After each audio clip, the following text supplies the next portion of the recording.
Buenas. Pues esta tarde hablaremos del Ioniq 6, que es una berlina, la división eléctrica de Hyundai, es un Hyundai, pero la división eléctrica se llama Ioniq. Conocimos en su momento el Ioniq 5, ahora conocemos el Ioniq 6, que es una berlina bastante original, porque realmente es muy original, rompen con todo lo establecido en el segmento de las berlinas. Es muy aerodinámica, de hecho es el vehículo más aerodinámico de Hyundai y casi es uno de los más aerodinámicos a nivel segmento, a nivel mundial, porque tiene un CX de 0,21, por lo tanto es un vehículo muy aerodinámico. Sus formas pues realmente favorecen esa situación. ¿Por qué? Porque por delante realmente está bastante inclinado, está bastante depurado, etcétera. Y por detrás tiene una trasera muy original, muy fina, que se asemeja a lo que conocíamos del vetusto Porsche 911 2700 RS, de la época, del 70 y pico. Y tiene un estilo con la de pato que favorece la aerodinámica, tiene un alerón trasero que favorece esa aerodinámica y luego además pues es un vehículo eléctrico, por lo tanto favorece esa aerodinámica precisamente porque no necesita un enorme radiador para refrigerar el motor. Ya sabemos que los eléctricos pues tienen motores, pero no necesitan esa refrigeración tan importante o tan imponente como podría ser un vehículo de combustión. Y en este caso, pues no la tiene. O sea, es un vehículo totalmente liso, no totalmente, sí que tiene una pequeña rejilla en su parte inferior del paragolpes delantero, pero bueno, realmente es un vehículo bastante limpio y depurado en sus líneas y no necesita ese radiador más o menos grande para refrigerar la mecánica de combustión, porque es un vehículo totalmente eléctrico. Tenemos dos opciones de tracción, en este caso, tres motores. Comenzamos con uno de 150 caballos, luego hay uno de 230 y luego está el de 325, me parece, 325 caballos. Tenemos esa escala de motores y según el motor que lleve, pues tendrá tracción trasera, en este caso, tracción a las cuatro ruedas y delantera no hay. O sea, no existe tracción delantera. Es tracción trasera para versiones de 150 y 220 y pico caballos, 230, perdón. No llega. Y sería tracción trasera y sería tracción a las cuatro ruedas en la versión más potente, más poderosa, más dotada, etcétera, que también eso va por acabados, según la dotación de serie que tenga, pero bueno, realmente tendría tracción a las cuatro ruedas la versión de 325 caballos. Por lo tanto, pues bueno, tenemos esas opciones para elegir. Tenemos, pues eso, una berlina muy original, totalmente eléctrica. Para tener tracción a las cuatro ruedas necesita dos motores eléctricos, si no llevaría uno situado en la parte de atrás. La transmisión es trasera, por lo tanto estaría situado en la parte de atrás. Y la tracción a las cuatro ruedas, la tracción total, la suministrarían dos motores que conjuntamente pues harían esos 325 caballos, que para una berlina que realmente no pesa mucho, pues está bastante bien, es una potencia bastante notable. Luego tiene peculiaridades, aparte del diseño exterior, bueno, también tiene muchísimos en su interior materiales reciclados, al igual que conocemos en los últimos vehículos de última jornada. Por ejemplo, los asientos, que recogen bastante bien el cuerpo, son de tela, los de tela y de cuero también, pero bueno, los de tela están hechos y fabricados y ensamblados con material reciclado de plástico. No lo parece, pero es plástico, proviene en este caso, de redes recuperadas del mar. Está, bueno, patentado, ¿vale? Es un sistema patentado y parece tela. O sea, tú lo tocas y parece tela. Pero realmente es plástico y viene recuperado de las redes de pesca del mar. Y luego, pues dentro tienen una superficie extremadamente plana, gracias a que, bueno, pues como no tiene motores, no tiene sitios para alojar esos motores grandes, que bueno, la batería ocupa el plano del vehículo y los motores tampoco ocupan tanto espacio, por lo tanto, aunque lleve dos motores, la superficie interior es plana. De hecho, tenemos una gran habitabilidad en el interior gracias a su enorme distancia entre ejes. O sea, es una de las mayores que hay en el mercado.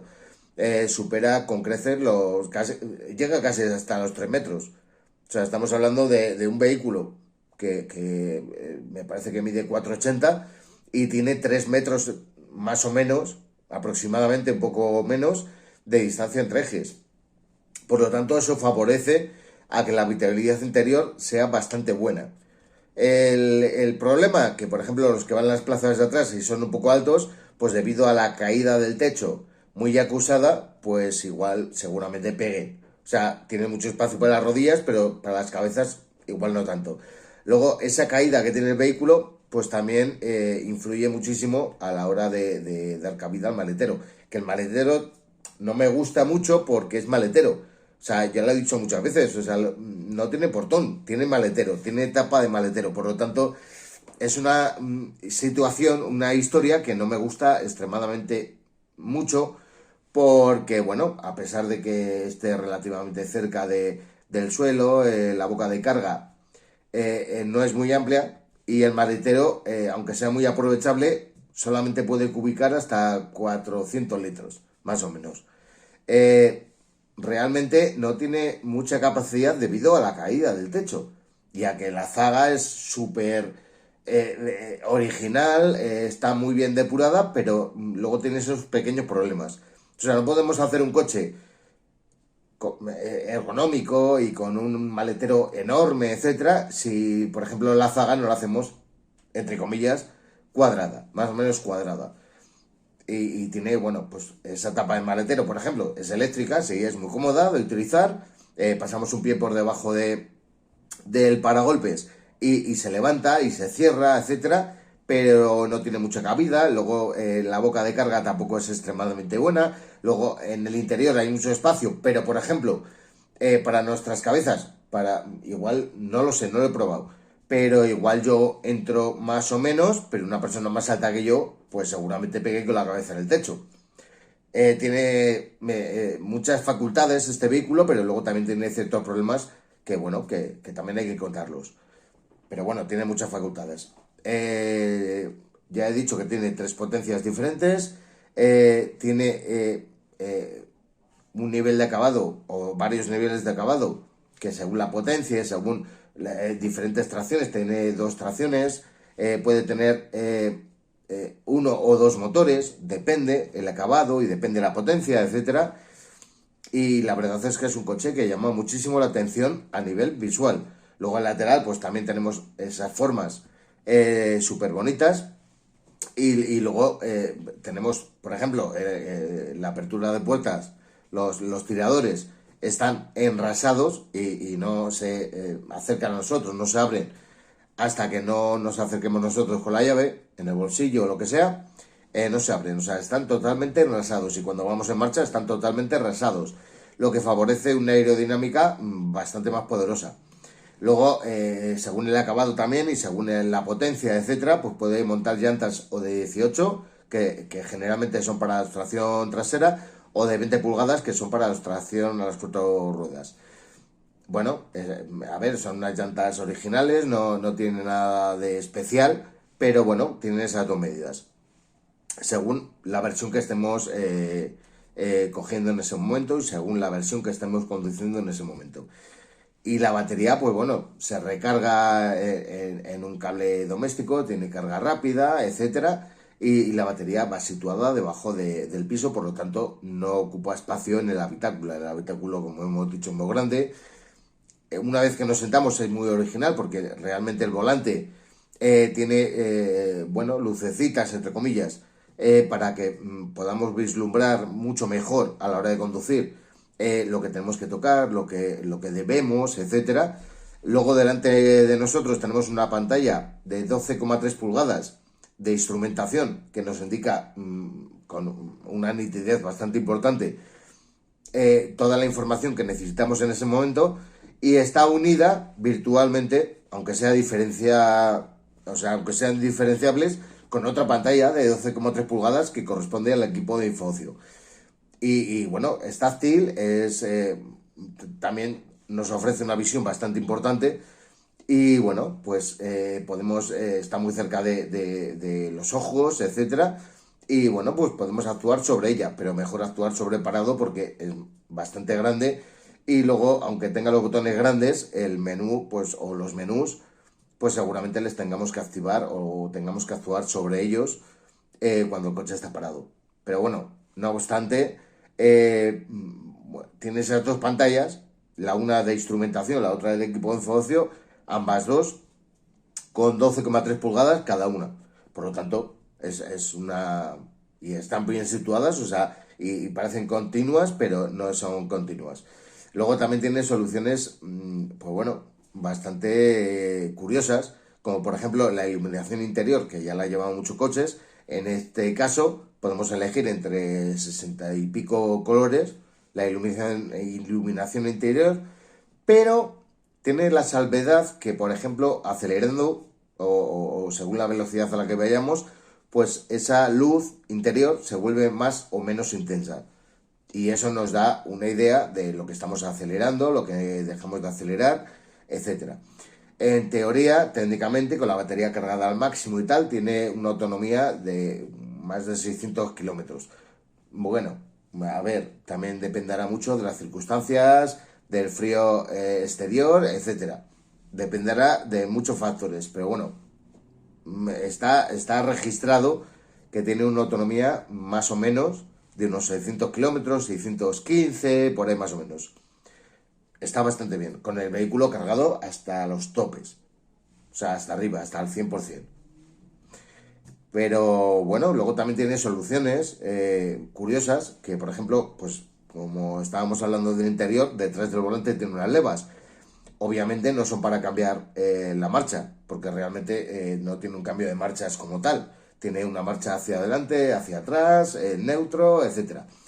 Y realmente tiene unas levas que no sirven para cambiar las marchas, sino que sirven para regular la frenada regenerativa. Si dejamos pulsada, por ejemplo, la leva derecha durante unos segundos, pues el coche automáticamente regula la frenada regenerativa según en qué circunstancias estemos circulando. Si vamos por carretera, pues la frenada regenerativa es mucho más ligera, y si vamos por ciudad, la frenada regenerativa es mucho más poderosa, mucho más potente, y todo este tipo de cosas. Incluso llega a detener el coche en semáforos, o sea, podemos circular con ese vehículo en modo one pedal, que se llama, y bueno, pues está bastante bien y se adecua según cómo estemos circulando, a la velocidad y el lugar donde estemos circulando. Es una solución bastante buena, bastante coherente. Pero bueno, que sepáis que no es para cambiar de marcha, simplemente es para regular la frenada regenerativa, y tiene hasta, me parece que 5 niveles, contando os he contado de la frenada regenerativa según en qué circunstancias estemos circulando. Y la verdad es que me parece un vehículo muy original. Ioniq, vuelvo a repetir, es Hyundai, no deja de ser Hyundai, pero es la división eléctrica, totalmente eléctrica, 100% eléctrica, de la marca coreana. Por lo tanto, los vehículos que sean totalmente eléctricos se llamarán Ioniq. Ya hubo en su momento, y lo probé, el Hyundai Ioniq, ¿vale? Pero era híbrido, eléctrico, era una especie de experimento, era un acercamiento a la movilidad eléctrica pura y dura. Por lo tanto, los eléctricos puros y duros de Hyundai se van a llamar a partir de ahora Ioniq.